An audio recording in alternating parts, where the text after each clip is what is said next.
अक्सर इस युवा भारत के जितने भी युवा भारतीय हैं वे सभी स्वयं की संस्कृति से विमुख हैं और पाश्चात्य संस्कृति से बड़े प्रेरित हैं। लेकिन अपनी संस्कृति से विमुख हो चुके उन युवाओं और बड़े बुजुर्गों को अपनी संस्कृति की ओर फिर से रुझाना ही सकारात्मक परिवर्तन है। नमस्कार, आप सभी का हमारे चैनल सकारात्मक परिवर्तन में स्वागत है। आज हम सुख सागर के इस चौथे स्कंद के 11वें अध्याय में पढ़ेंगे। राजा मनु एवं नारद जी के समझाने पर ध्रुव और कुबेर में परस्पर संधि तथा ध्रुव जी का पुत्र को राज्य देकर तप करने के लिए वन में जाना। लेकिन उससे पहले अगर आप चैनल पर नए हैं तो चैनल को सब्सक्राइब करें और नोटिफिकेशन बेल दबाने के बाद ऑल पर क्लिक करें ताकि आने वाले हर अध्याय को आप सुनिश्चित होकर सुन सकें। और इस अध्याय को लाइक करें, शेयर करें और कमेंट करके बताएं कि आप इस सकारात्मक परिवर्तन में हिस्सा लेना चाहेंगे या नहीं। तो चलिए इस अध्याय को आरंभ करते हैं। मैत्रेय जी कहने लगे, हे विदुर जी, जब ध्रुव जी ने स्वयंभू मनु को दंडवत किया उस समय स्वयंभू मनु ने उनसे इस प्रकार कहा, हे ध्रुव, तुम परम वैष्णव और परमेश्वर के भक्त हो। यदि क्रोधी मनुष्य अपने को वैष्णव बताए तो मिथ्या जानना चाहिए, क्योंकि क्रोध करने से बड़ा पाप लगता है। हे ध्रुव, तुमने वैष्णव राजा होते हुए भी न्याय पर ध्यान नहीं दिया। तुमने 1,30,000 यक्षों को विदीर्ण करके उनको नष्ट कर दिया है। इसलिए तुमने उचित काम नहीं किया है, क्योंकि राजा यदि न्याय पर ध्यान न दे तो उसे महान पाप लगता है। इस विषय में हम तुमको एक पुरातत्व कथा सुनाते हैं, उसे सुनो। स्वयंभू मनु के ये वचन सुनकर ध्रुव जी बहुत लज्जित हुए और युद्ध समाप्त करके स्वयंभू मनु से विनती करके बोले, हे महाराज, यह निश्चय ही मुझसे भारी अपराध हुआ है। यह सुनकर स्वयंभू मनु ने कहा, हे ध्रुव, तुम चिंता त्याग दो। इन लोगों के भाग्य में इसी तरह मरना और दुख भोगना लिखा था, क्योंकि जो भी होता है वह सब ईश्वर की इच्छा से ही होता है।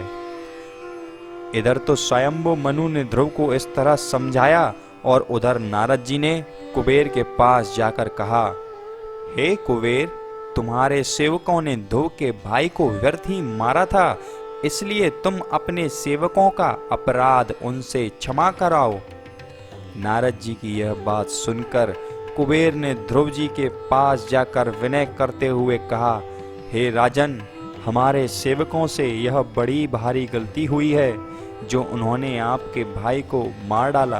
अतः आप इस अपराध के बदले हमें जो चाहें सो दंड दीजिए, लेकिन उनके इस अपराध को क्षमा कर दीजिए।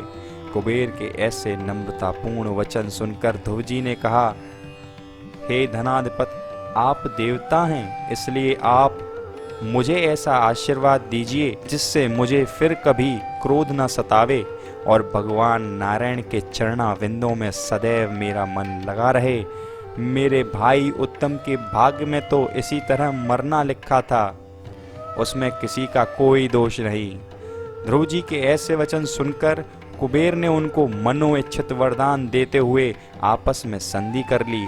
तत्पश्चात स्वयंभू मनु और नारद जी अपने अपने घरों को विदा हुए। तब ध्रुव जी और कुबेर अपने अपने स्थानों को चले आए। घर आकर ध्रुव जी ने अपने हृदय में सोचा कि सब सांसारिक संबंध, राज्य, धन, स्त्री, पुत्रादि स्वप्नवत झूठे हैं। राज्य पद पर आरूढ़ होने से मनुष्य में काम, क्रोध, लोभ, मोह आदि अवगुण समय समय पर स्वभाव में अवश्य ही प्रवेश कर जाते हैं। इन सब से मोह त्याग कर केवल श्री हरि स्मरण करना ही सर्वोत्तम है। यह सोचकर ध्रुव जी ने अपने पुत्र उत्कल का, जो उनकी इला नाम की स्त्री से पैदा हुआ था, राज सिंहासन पर बैठा दिया और स्वयं अपनी रानी सहित बद्री नारायण में पहुंचकर भगवान श्री नारायण का तप और स्मरण करने में लीन हो गए और इसी प्रकार यहाँ पर 11वां अध्याय समाप्त होता है। लेकिन अगर आपने अभी तक सुख सागर के बाकी के स्कंद के बाकी अध्याय नहीं देखे हैं तो उन सभी स्कंदों के लिंक प्लेलिस्ट में दी गई है, जहां से जाकर आप देख सकते हैं। हमारे चैनल पर ज्ञानमाला सुनने के लिए डिस्क्रिप्शन में दिए गए लिंकों पर क्लिक करें। साथ ही साथ आप नारी अंग कल्याण के अध्यायों को भी सुन सकते हैं, उनके लिंक भी डिस्क्रिप्शन में ही दिए गए हैं।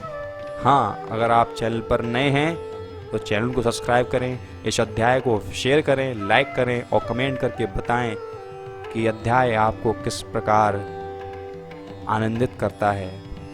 धन्यवाद।